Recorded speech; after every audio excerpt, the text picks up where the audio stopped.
Good morning, ladies and gentlemen. Hope everyone's having a good morning so far. I know I am. So basically, the title of this video is going to be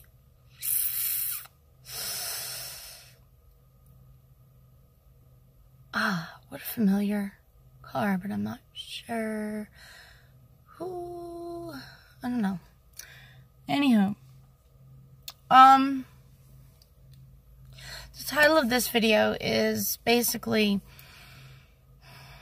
someone asked me, how can you be positive and happy when there is so much negativity going on around you and in your life?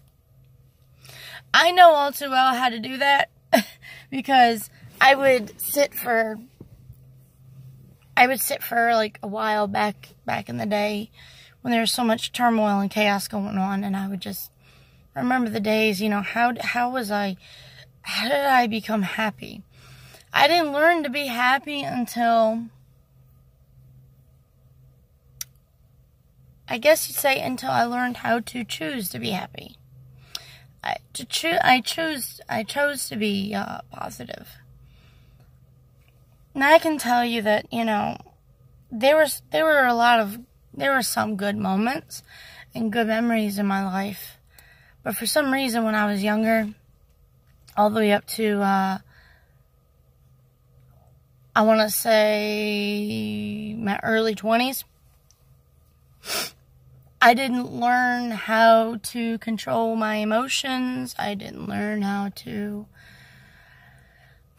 I was not fully happy until I always had my way. I learned really quick that that's no life. That's dreaming. That's living a dream. And I'd rather embrace reality than stick my head in the sand and plug my fingers in my ears and go, la la la la la, I can't hear you, reality. I want no parts of you. Go F off. But, that's no way to be. That's no way to be.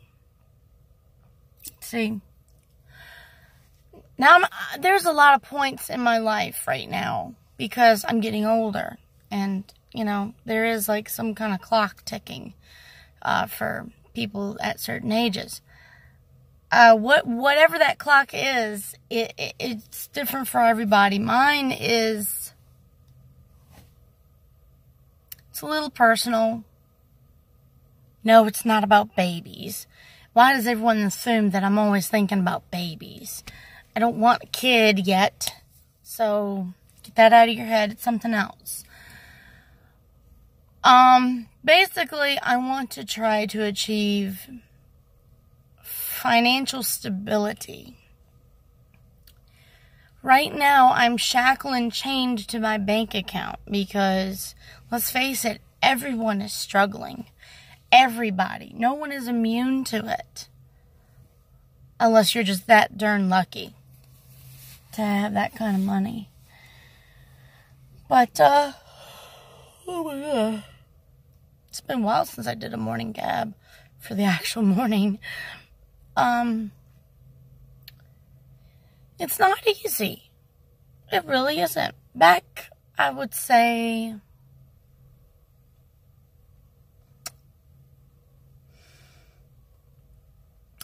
back in the 90s, like late 80s, 90s, and early 2000s, I would say things were a little easier to achieve when it comes to finances. Now, depending on your life and where you're coming from and how you start out, that does depend on things later. Can it be fixed? Yes. Like, for instance, filing for bankruptcy. Quick, easy fix, right? It's a good, clean slate thing, right? Not if you have... Now, if you have, the thing is, it's a lot of money. $1,700.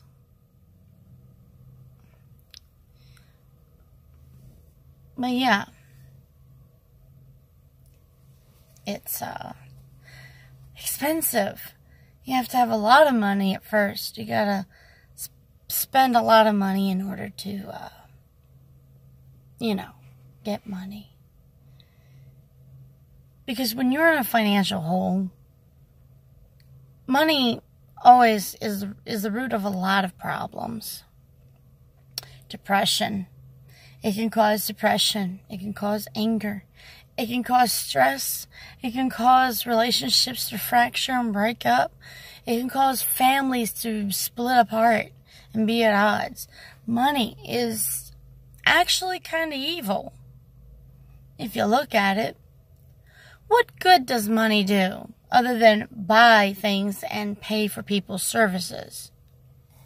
What does it do? A human being can actually offer more than money does. A human being can grow food. We're thinking of things that don't involve money.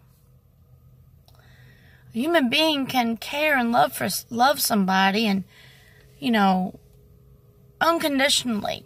Where if you, let's say someone's terminally ill, if you give them $100 bill and you lay it on them, what's it gonna do? It's just gonna lay there. It's just gonna lay there. It's not gonna make them feel better. It's not gonna heal them.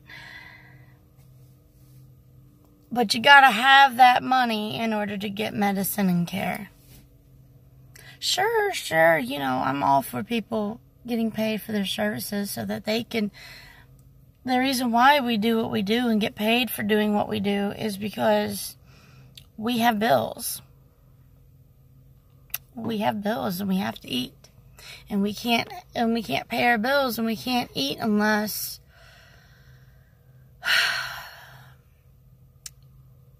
we have money.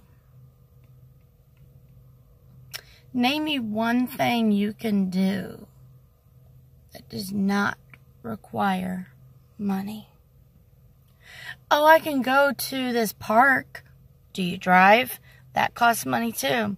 Even though, I can pack my food. Did you buy that food? Think about it. Something to do that does not involve money. It's a little hard, right? Well, you could very well just walk outside. Enjoy the nature that you're surrounded in. Well, I live in an apartment and I can't very well do that. Okay. Well, you could turn all the lights and electronics off in your apartment and you can sit there at the window and meditate. That is absolutely free. What comes from you? There is a way to detach yourself from the emotions and the upset from financial upheaval or any kind of upheaval. You can basically do what I call as materialistic detachment. Did I bring my water? Yeah, brought my water. Materialistic detachment. In the morning I have trouble talking. Dry mouth. There, I'm good. But yeah, materialistic detachment. I had what I call a crash course in the matter. One instance literally and one instance figuratively.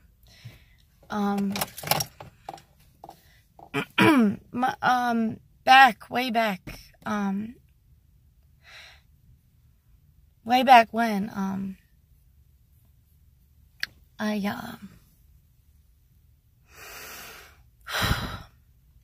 there was a house fire. We lost a majority of stuff, but we also got a lot back, even though it wasn't 100%. I'm still missing my PlayStation from ServPro, and I'm not afraid to call them out on that. Oh, I got my games, but the console Even got some things that weren't even ours. Yep.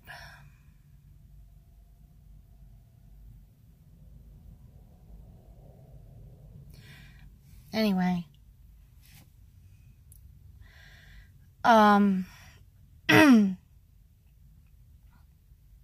But yeah. I learned to not be so attached to my stuff that way. Although, that's kind of a hard way to learn, having a house fire. What really bothered me was we lost 2 of our cats that were in the house. You can tell they hid in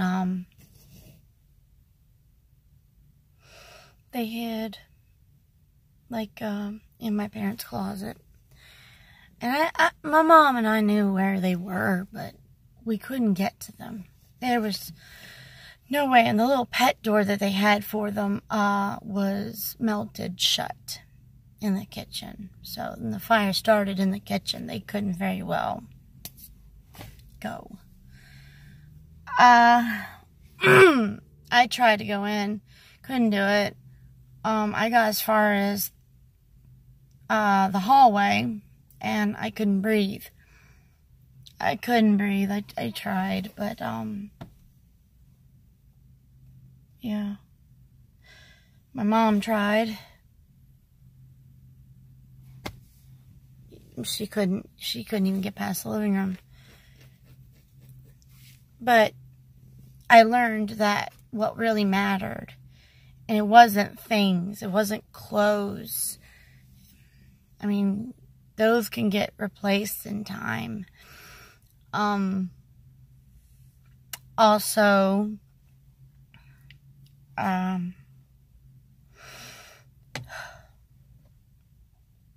it really broke my heart about the cats. And plus, we couldn't be around, where we were going, we couldn't have my mom's little dog with us, or our outdoor dogs had to also be put into temporary, I guess, housing.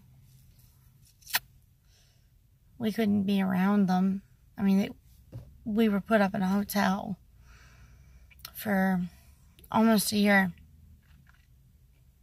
And I learned very quickly how to live minimally, because those hotels don't really have a lot of space, you know. I was always put in a room where there was a desk but no dresser. Yeah. And we were treated with prejudice a few times. And by some hotel staff. Not all of them, but some of them. And it was just, you know, I fought depression. I had the kind of depression where I would sleep for a long time. And it was kind of hard. So, with that being said, it was difficult, but, you know, I learned that things don't matter. And I learned that life, living, anything living actually really mattered. So, that being said, I learned really hard that another thing, I was really overly attached to a car I had. I learned really quick that you don't place things above people. Because one evening after hanging out with a friend,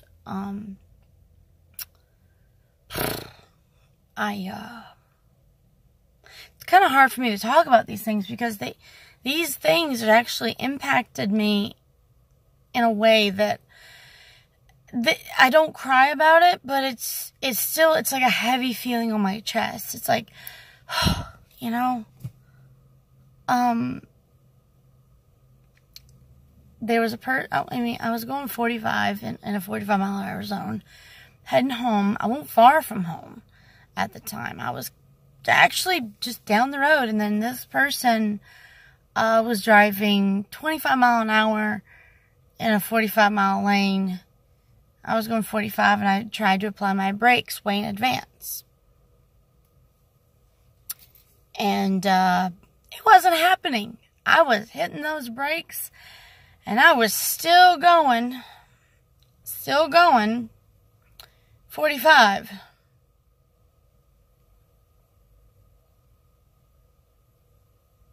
And,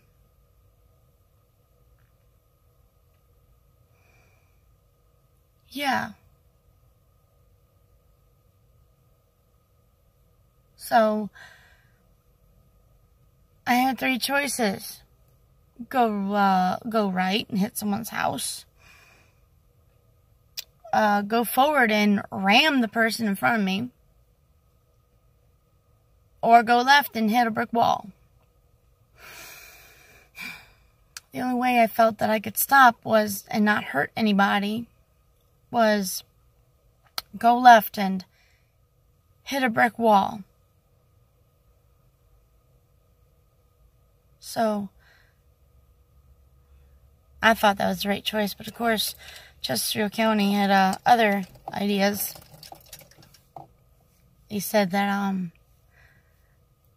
I went to the wrong lane. In that matter of seconds, what would you choose? Oh, let me think of the legal due process and go right and hit someone's house and possibly kill people. Because that's awesome, right? That's the right thing to do. I mean, I thought common sense was part of the law, but hey, no one was hurt. That's all that matters. And if anyone has a problem with my honest opinion, oh well. Because I'm being honest.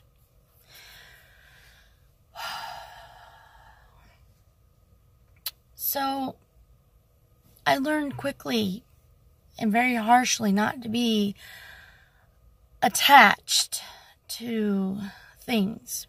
Because when you get attached to things,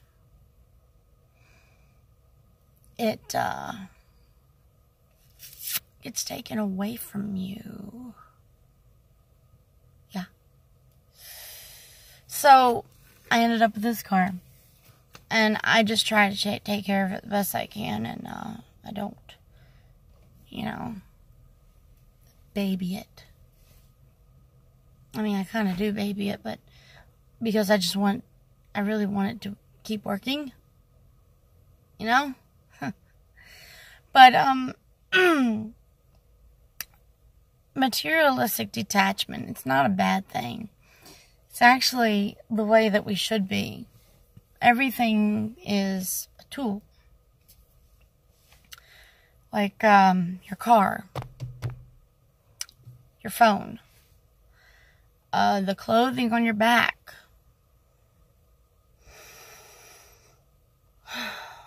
your purse, your lunchbox, your everything. It's a tool.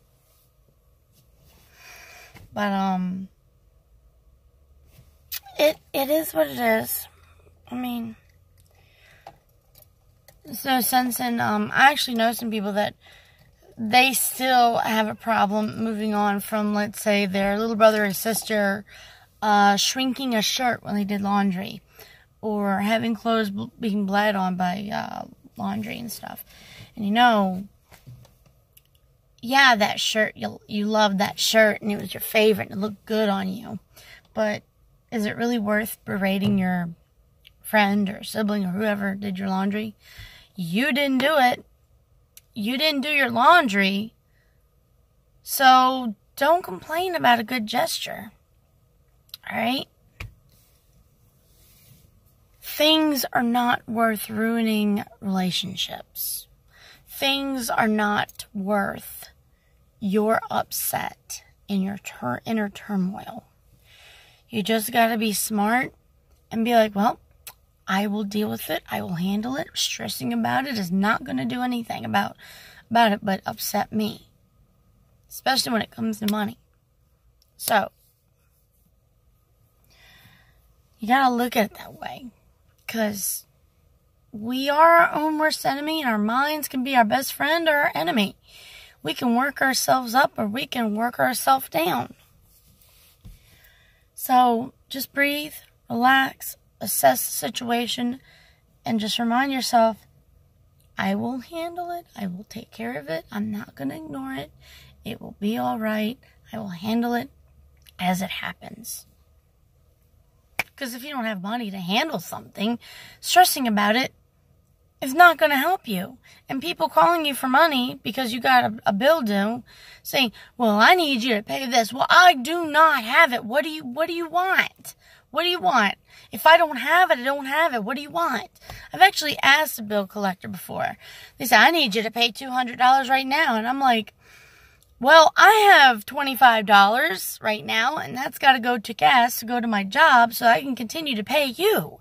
So, what do you suggest I do? Because I don't have $200. What do you want? Well, can you at least vouch that you'll pay a certain amount when you get paid? Yeah, I can do that. So, your attitude was totally unnecessary. I'm doing what I can. I'm sorry it's not good enough, but I'm doing the best that I can. If you're doing your best, that's all that matters. And if anyone else says you're not doing your best and they're not happy with it, tough crap. Why don't they fix the problem? Well, anyways, love and light to you all. Hope you all have a good day, and I hope this helps out. We're all in this together, and if you just want to vent or something, feel free to. Or find someone that you trust and do that. Or call your parents up and just say, hey, I just want to vent. And just go, blah. My mom and dad let me do that. They're like, you feel better? Yeah, I feel better now. So, I wish we all have a good day. I wish we all have a good day. I wish we all have a good day.